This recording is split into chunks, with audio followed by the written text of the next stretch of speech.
Bab ketujuh. Apa yang terjadi kepada suamiku ya Allah? Gumam Ningsih. Beberapa tetangga yang mengetahui keadaan Heru langsung datang untuk menengok.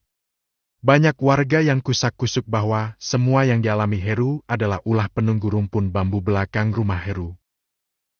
Apa yang terjadi dengan anakku? Ucap ibunya Heru yang tiba-tiba datang.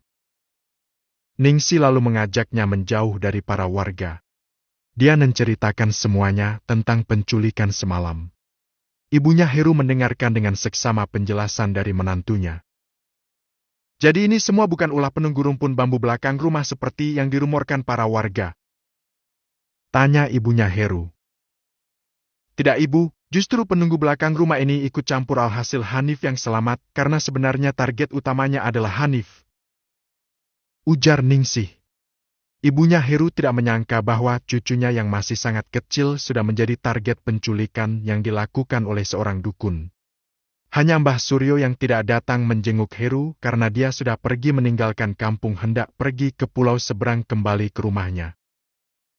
Permisi Mbak, ini siapa yang Mbak bawa? Tanya seorang penumpang yang sedang mengantri kapal. Ini cucu saya. Jawab Mbah Suryo. Tapi Mbak kok cucunya kepalanya pelontos mirip tuh?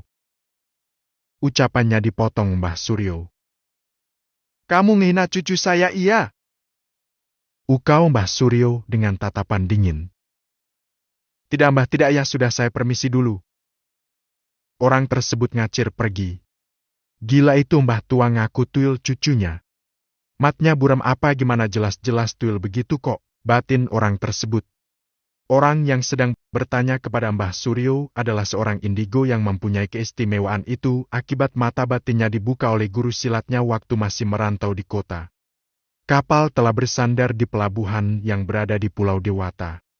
Mbah Suryo turun dari kapal menggandeng bocah jin itu. Setelah turun barulah Mbah Suryo tersadar dengan apa yang ia bawa. Kakek, aku sayang kakek. Ucap tuyul itu. Bocah gemblung, siapa kamu, kenapa kamu mengikuti saya, dan kemana anak yang saya bawa? Pasti kamu curi ya? Kan kerjaanmu mencuri uang orang. Ucap Mbah Suryo kepada tuyul itu. Semua orang yang berlalu lalang di pelabuhan menganggap Mbah Suryo orang gila karena berbicara sendiri di depan banyak orang. Salah seorang petugas pelabuhan menelpon rumah sakit jiwa dengan laporan bahwa ada orang gila di sana. Hah, apa-apaan ini, kenapa saya diborgol? Teriak Mbah Suryo. Ayo ikut kami, orang gila kok bisa-bisanya naik ke kapal? Ucap salah seorang petugas rumah sakit jiwa. Saya tidak gila woi, lepaskan saya. Teriak Mbah Suryo yang tidak dipedulikan oleh pihak RSJ. Sial, kenapa semua ilmuku tidak mempan? Batin Mbah Suryo. Dia teringat tentang taring harimau itu yang masih tertinggal di rumah Heru, karena itulah sumber kekuatannya selama ini. Tanpa benda itu dia tidak bisa melakukan aktivitas klinik yang ia jalani selama ini. Golek kembang 7 rupa godok terus banyuna omeni bojomu. Cari bunga 7 rupa rebus, lalu airnya minumkan ke suamimu. Ucap sosok nenek tua yang berada di dalam mimpi Ningsih. Ningsih terbangun dari tidur siangnya, lalu ia teringat akan mimpi itu. Berhubung hari masih siang, dia pergi ke tukang bunga yang ada di dekat pemakaman. Hanif, kamu di rumah ya nungguin ayah? Ucap Ningsih yang hanya diangguki kepala oleh sang putra. Ningsih mengendarai motornya melewati jalanan bebatuan yang belum tersentuh pembangunan oleh pemerintah setempat. Tak berselang lama sampailah ke kios penjual bunga dekat pemakaman umum samping jalan raya. Permisi Bu, saya mau beli bunga 7 rupa ada? Tanya Ningsih. Lo buat apa Mbak kok cari bunga 7 rupa? Tanya balik sang pedagang. Ningsih menceritakan niatnya membeli bunga itu untuk kesembuhan suaminya.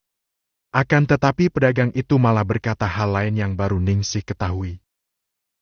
Maaf ya Mbak, kalau untuk obat paling bagus batu metik dari pohonnya, kalau beli di sini sih beda Mbak. Ucap pedagang itu. Aduh Bu, saya juga tidak punya. Saya pikir kalau beli di sini ada. Jawab Ningsih. Memang ada Mbak, tapi lebih baik lagi langsung dari pohonnya. Mari ikut saya, rumah saya ada di gang situ, masuk sedikit. Kebetulan saya punya pohon bunganya. Ucap udagang itu. Senyum terbit di wajah Ningsih saat mengetahui bahwa penjual bunga itu juga mengkoleksi beberapa tanaman bunga mawar dan melati. Silakan Mbak ambil masing-masing satu, tapi nanti saat merebus tolong dicampur garam sedikit ya Mbak. Ucap pedagang itu. Baik Bu, terima kasih. Jawab Ningsih. Bunga sudah selesai Ningsih petik, kemudian dia menyodorkan beberapa lembar uang ke penjual bunga itu, akan tetapi ditolak. Maaf Mbak, saya tidak bisa terima. Mbak bawa saja, semoga suami Mbak cepat sembuh seperti sedia kala. Ucap penjual bunga itu. Tapi Bu, saya tidak enak. Ucap Ningsih. Saya ikhlas Mbak, silakan bawa pulang saja. Tapi Mbak jangan serta-merta percaya bunga 7 rupa sebagai obatnya, tapi percaya kalau kesembuhan itu hanya milik Allah Sweti. Kalau soal bunga itu, anggap saja sebagai perantara.